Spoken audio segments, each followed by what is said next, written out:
I know. You haven't needed to cuddle with me in days, literally days. And this is the moment. I mean, you have a flair for timing. I will give you that. Yeah. Well, it seems like every time I make a video lately, I'm apologizing for disappearing for months. Spoiler, I'm fine. No new traumas or anything. But I'm sure many of you are wondering what's kept me away from this channel and all of social media all this time. Well, me too, actually, because it has not been obvious to me. But we'll get into all of that in this video. I may have figured it out. Since the beginning of this channel, I've had an inner driving force compelling me to create video content. Unfortunately, this compulsion did not also come with any production skills.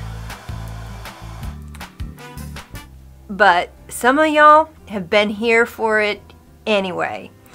And goddess bless you for that. Because for the last 6 years, this channel has given me the sensation that I have a social life. Kind of. You, my wild ones, have done me the sacred favor of allowing me to scream into the not quite void, giving me the sense that on some level someone hears me, even perhaps hears me without immediately wanting to shut me down or correct my feelings. I am genuinely grateful for that. Given that gratitude, why would I stop posting content? I don't know. No, really, it's been a mystery to me. That driving compulsion to create, it just went into idle mode and stayed there. And it has taken me this long to see maybe why. So the short answer is transformation. I know, shocker. I feel like I've spent the entirety of my adult life in constant transformation, most of it non-elective. A heavy theme in my YouTube content has always been shadow work and overcoming deep soul trauma. And I'm kind of over it. I'm worn out. I'm tired. I'm sick of working to the bottom of an old wound only to discover there are more layers of sludge beneath it. But one of the side effects of doing the real work is coming to accept that the damages are real, and that even if they can be healed, they can't be undone. Lost time, lost opportunity, lost potential, none of it can be brought back. To me, this is a great indignity. How dare the universe thwart me like this? I cannot have back the life I was supposed to live, the existence I was entitled to. That girl, that precious being, is dead. And I knew that years ago. I even had a funeral for her. Burned my old Barbies in a glorious, elegiac blaze in the backyard. And now, time has passed. And for me, at least, there's just something about the deep healing that makes me so aware that my healthy scar tissue is not the same as the naive flesh before the wound. You see, I don't actually want my wounds healed. I want them undone. I want my pre-damaged self back.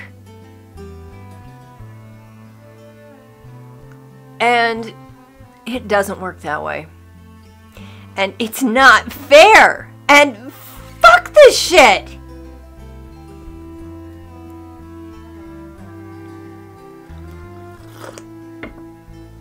Hi. Hi. Do you want in the sweater? Yeah. Are you gonna sit down or not? Are you deciding? There you go. Yeah, there you go.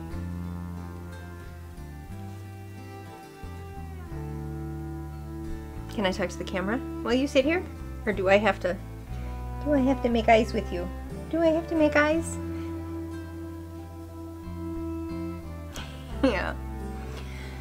So, the task I have ahead of me, as I see it, is to reorient myself, or newly orient myself, to a post-trauma reality.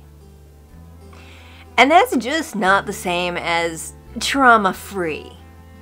I've got to start over by working with what's left. You cut off a limb and the wound can heal, right? But fuck that! I want my friggin' arm back! Metaphorically speaking. And that is where I've been. I'd give you specifics here, but I've already dived into a lot of the specifics in previous videos. This isn't new shit. I'm still masticating all the old shit. But with a difference.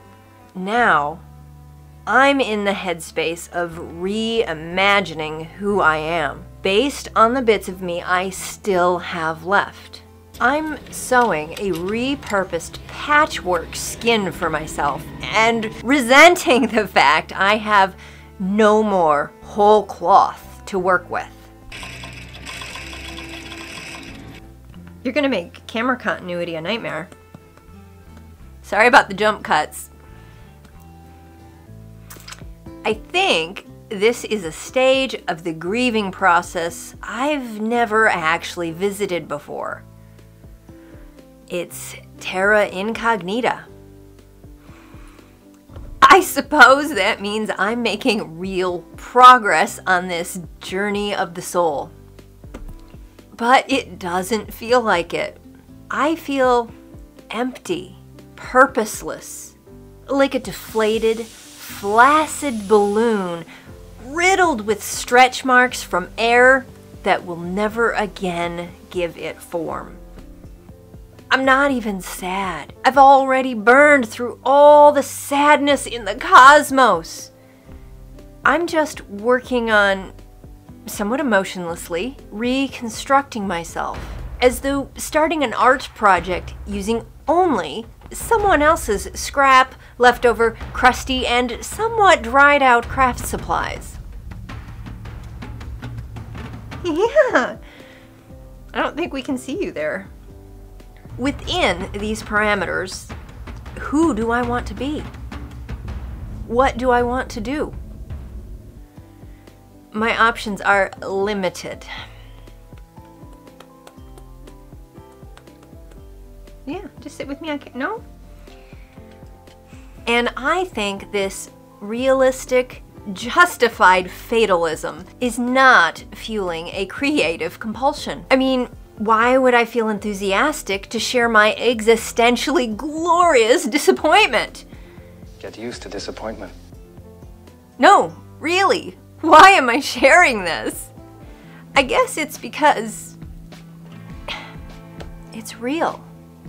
I suspect that to varying degrees, most of us have to go through some form of this if we live long enough to become so disenfranchised with mortal existence. But as much as I relish wallowing in my complaints, this new pseudo-post-apocalyptic stage is not all bad. I may be building with the cast-off scraps of the original construction materials, but this time, the new blueprints get to be all mine. Yeah, the scope of the project is limited, and I hate that, and I don't think I'm gonna stop hating that. But I have come to hate the factory standard, societally prescribed design plans far, far more. Now, hopefully, I have learned enough through these decades of slog that my creation will be more Birth of Venus and less Frankenstein's monster or Edward Scissorhands. But I guess the pressure is already off. Life is already a complete disaster. All those ships have sailed, and now it's just me and Wilson on a makeshift raft. And I don't even have Wilson. Wilson! So I guess the pertinent question here is, what does all of this mean for the channel? For my content? I have no clue. Not yet. It's probably going to change along with me. I know that much. But I guess we're gonna discover those changes together. You could help me here, actually, especially longtime viewers, but not exclusively. Newer viewers' thoughts and impressions are also welcome here. I guess what I'd love to know is this. What brings you, returns you to the channel? What in your mind do you come here for? What does my content provide? I feel like asking this is a bit pathetic. I'm just not accustomed to people liking me or wanting to engage in ideas with me, and I am not confidently sure of what I'm offering here, to be blunt. Thematically, my content has been all across the board. I never really niched down. I seem to have ended up using this platform somewhat selfishly, as a type of creative journal, a place to record my journey, sometimes in abstract ways, rather than focus on, say, audience-driven objectives.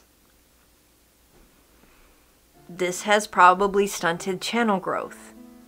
But at this stage, do I care about analytics and growth? Or do I just want to connect better with the really cool viewers I already have? The ones who resonate on some level with what I'm putting out there. Or is this channel ultimately just a repository for the machinations of my exhausted existentialism? My thwarted search for meaning.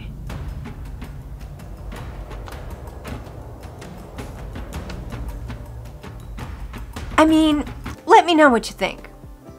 Really, because I'll be revisiting the purpose and focus of my channel a lot over the course of this phase I'm traversing.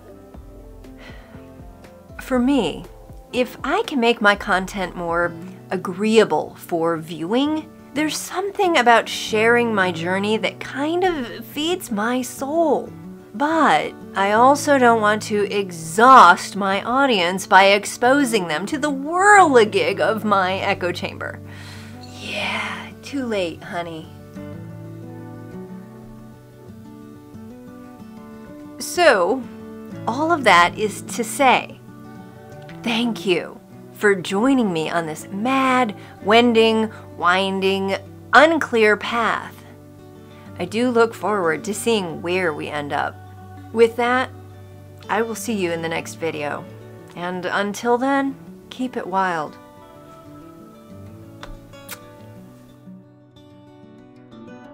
I'm already finished. I'm all done.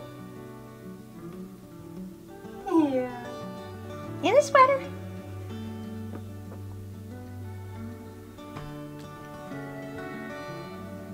He needs in the sweater. Yeah. How are you this adorable? How is it possible that you are this adorable?